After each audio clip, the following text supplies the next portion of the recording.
Nah, di sini kita ditegur ketika kita dihadapkan dengan yang aneh-aneh. Yaitu di sini di dalam hikmah selanjutnya, yaitu hikmah yang ke-109. Al-Imam Ibnu Athaillah As-Sakandari menyampaikan, la tutalib rabbaka bita'akhuri matlabika. Janganlah kamu menuntut Tuhanmu karena keterlambatan pengabulan atas permintaanmu. Jadi kalau kita minta kepada Allah Subhanahu wa taala, memohon kepada Allah Subhanahu wa taala, permohonan tersebut belum dikabulkan, maka jangan kita menuntut Allah. Ya Allah, kenapa kok belum dikabulkan ini? Saya minta jodoh kok nggak datang-datang jodohnya. Saya minta rezeki kok rezekinya nggak datang-datang. Saya sudah mengajukan proposal, berusaha kok nggak diterima tender-tendernya. Maka jangan salahkan Allah dan jangan menuntut Allah. Maka dikatakan di sini, walakin talib nafsaka. Tapi tuntutlah dirimu sendiri, bita'akhuri adabika, karena mundurnya adabmu. Karena kurangnya adabmu. Kepada siapa? Kepada Allah Subhanahu wa ta'ala. Maka introspeksi diri kita. Jangan-jangan kita yang kurang beradab kepada Allah Subhanahu wa ta'ala. Maka di sini banyak perkataan-perkataan ulama, khususnya ulama-ulama yang tentang urusannya hati ya, urusannya tentang tasawuf, tentang hakikat, tentang mengenal Allah Subhanahu wa taala. Itu kebanyakan bahasanya bahasa isyarat. Di kajian yang lalu kita telah mengkaji bahwa petunjuk cahaya Allah Subhanahu wa taala itu ketika ulama-ulama sufi mengisyaratkan, dia pasti akan mengisyaratkan bagi para pemula itu dengan cahaya bintang. Nah, bintangnya bintang yang mana dulu ini? Kalau Venus di bulan purnama itu sudah jelas, nampak jelas di samping bulan. Nah, kalau bintangnya bintang-bintang cahayanya Jupiter, apalagi bintang-bintang yang kecil-kecil itu kan artinya cahaya itu baru masuk secercah di hati kita. Maka diisyaratkan dengan an-nujum, yaitu cahaya-cahaya bintang. Setelah ini terus bintangnya itu cahayanya bertambah semakin banyak bintangnya, para ulama tasawuf itu mengisyaratkan lagi dengan upgrade dia cahayanya menjadi cahaya rembulan. Nah, menjadi cahaya rembulan. Jadi dia membahasakan dengan cahaya rembulan. Ketika cahaya rembulan ini sudah terus semakin terang, yang terbit apa? Matahari. Kalau bulan purnama kita bisa melihat tidak bulan purnama? Bisa, dengan mata kepala telanjang pun bisa. Apalagi dengan Samsung S26.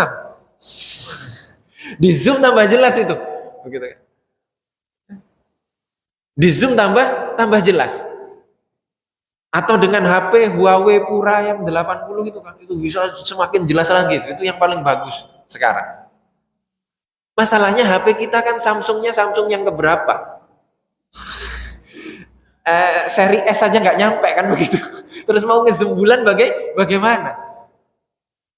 Nah, kalau matahari, istilahnya kalau sudah rembulan, dia naik kepada cahaya matahari. Cahaya matahari ada yang bisa melihat. Bisa tidak matahari jam 12 siang, kita lihat langsung, yang sakit mata kita. Yang sakit mata kita. Nah, petunjuk Allah bagi para wali-wali kekasihnya itu seperti cahaya matahari itu. Dia tidak bisa melihat dirinya sendiri, tidak bisa dia lihat. Yang dia lihat hanya cahaya matahari. Seperti itulah petunjuk Allah kepada para wali tersebut. Maka jangan-jangan adab kita cahaya bintang saja belum nyampe ke hati kita. Maka kita selalu menuntut Allah. Nah, para ulama ketika sudah yang dia lihat itu matahari, kadang bahasanya itu sulit difahami. Contohnya, di sini Abu Yazid Al-Bustami, salah satu sufi besar, juga pernah mengatakan dalam perkataan beliau, khutnal bihar, waqaftul anbiya'a ala sawahiliha. Beliau mengatakan, kami tenggelam di tengah lautan, tengah samudra. Dia mengatakan, waqaftu al-anbiya'a, aku melihat para nabi itu berada di pinggiran lautan. Ini orang yang tidak paham mengatakan, sombong sekali dia. Dia bisa berenang, para nabi masih ada di pinggir laut, di pinggir pantai. Padahal tidak seperti itu maksudnya. Dia sekarang sudah melihat kekuasaan Allah tenggelam di lautan samudra, kekuasaan Allah, pengetahuan Allah, sampai dia tenggelam dan tidak bisa menyelamatkan dirinya. Kalau para nabi beda, lautan itu sudah disegerangi, sudah tenggelam, mungkin pakai kapal selam tenaga nuklir gitu kan, dia kemudian bisa nyebrang di pinggiran selamat. Sehingga bisa mengungkapkan dengan bahasa-bahasa yang bisa difahami oleh umatnya. Oleh karena itu, mukjizat Nabi Muhammad Shallallahu Alaihi Wasallam salah satunya adalah disebut dengan jawami'ul kalim. Apa itu jawami'ul kalim?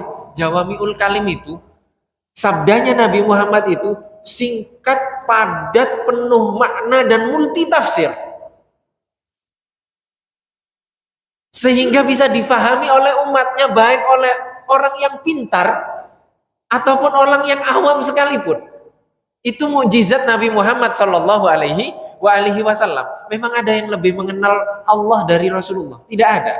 Tapi tidak ada satupun perkataan Nabi Muhammad yang membuat kita bingung. Para ulama pasti bisa menjelaskan. Coba kalau para wali-wali tadi itu perkataannya membingungkan dan butuh penjelasan. Dan itu bukti bahwa yang sempurna hanya Nabi Muhammad Shallallahu Alaihi Wasallam. Nah, sekarang kita bagaimana bisa mengenal Rasulullah kalau tidak mengenal kekasih-kekasih Allah Subhanahu wa Ta'ala? Tidak mengenal pewarisnya Nabi Muhammad Shallallahu Alaihi Wasallam. Sedangkan pewaris-pewaris tersebut terkadang ditutupi oleh Allah keistimewaannya. Gitu. Maka satu-satunya cara agar kita mendapatkan petunjuk dari Allah Subhanahu wa Ta'ala dengan menghamba setulusnya kepada Allah. Nah, ketika sudah menghamba, apa tujuan kita? Tujuan kita mendapatkan keistimewaan dari Allah? Bukan. Saya tutup. Tujuannya adalah agar kita dikenalkan dengan hamba-hamba Allah tersebut, agar kita kemudian dituntun untuk menuju Allah Subhanahu wa Ta'ala. Saya tutup dengan satu kisah sebelum adzan. Di sini dikisahkan, jika seorang hamba menghamba kepada Allah agar mendapatkan keistimewaan dari Allah atau mendapatkan karomah, itu sama dengan anak kecil yang sedang nangis-nangis, kemudian orang tuanya datang dengan mainan digantung di atasnya, kemudian mainan tersebut bersuara kerincing, anak tersebut diam. Maka kalau kita menghamba kepada Allah untuk mendapatkan keistimewaan, kita sama dengan bayi di hadapan orang tuanya, diberikan mainan kemudian dia diam sibuk dengan mainan itu. Jadi keistimewaan itu hanya mainan dari Allah Subhanahu wa Ta'ala. Jangan sampai kita terlena dengan keistimewaan tersebut. Wallahu wa rasuluhu a'lam. Semoga Allah Subhanahu wa Ta'ala membersihkan hati kita dari selain Allah Subhanahu wa Ta'ala, dan semoga Allah Subhanahu wa Ta'ala mempertemukan kita dengan kekasih-kekasihnya sehingga kita dapat dituntun menuju Allah Subhanahu wa Ta'ala. Allahumma amin.